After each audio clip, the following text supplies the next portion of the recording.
guys? Back for this Wednesday slate. It's a nice slate of games tonight. 10-game slate. Have some nice contests on DraftKings. So let's get right into the picks. Before we get started, please be sure to drop a like on the video and subscribe. I do appreciate that a lot. At point guard tonight, I like Darren Fox quite a bit at 6,300.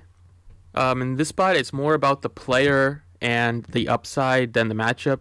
The matchup's not great against Toronto, but Darren Fox has looked absolutely magnificent so far this season.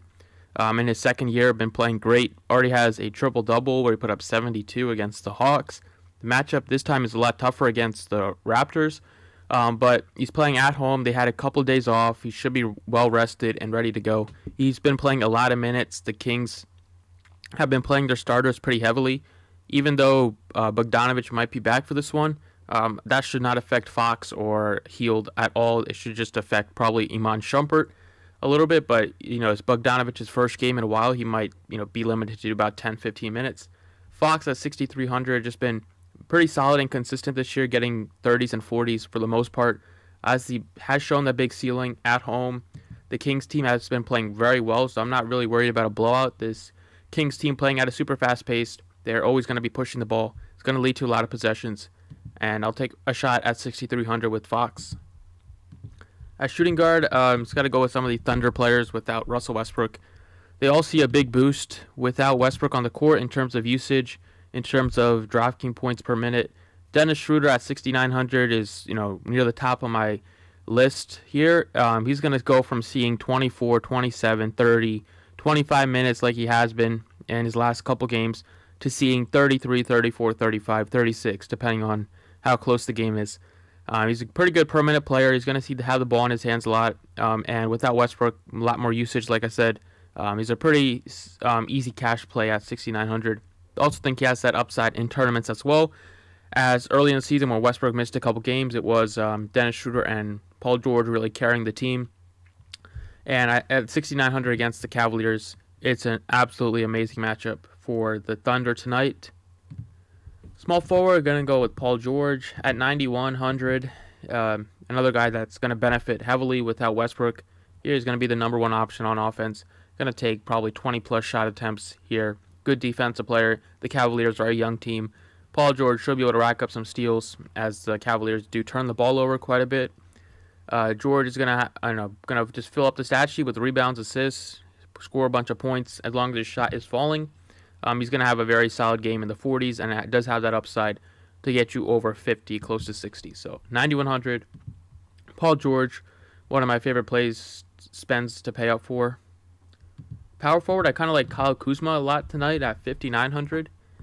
Just his price tag is pretty enticing. He's been in the starting lineup over the past couple weeks and been playing very well, being almost that number 2 scoring option besides LeBron James. He's been consistent, even as center eligible on DraftKings now, which is definitely bizarre. But in this matchup, the Timberwolves, the whole team is a mess. They've been no-show defensively, except for Jimmy Butler sometimes when he feels like playing. But 5,900 for Kyle Kuzma should be a very high-scoring game. You want to get a piece or two from this game. I think Kuzma at 5,900 is one of the better ways to go. As center, give me my third and final OKC Thunder. I like Steven Adams, 6,400. This price tag is ridiculous. So I like how Paul George and Dennis Schroder's price tag rose by a ton, but Steven Adams' price went down without Westbrook. Amazing matchup against the Cavaliers. Definitely looks like a mistake on DraftKings' part. At 6,400, I'm going to be all over this price tag on him. He has that upside to get you 40s. Without Westbrook, he's going to get a lot more rebounds because Westbrook always likes to steal Adams' rebounds. He's going to get a ton of rebounds. Should be able to get an easy double-double here. Gets a couple blocks and steals as well. And he's going to be the third option on offense, scoring the ball at the rim. This Cavs team, very bad defensively. Giving up almost 120 points per game. He should do very well on the glass tonight, as they do struggle a lot on the defensive board. So Steven Adams is going to be one of my favorite plays.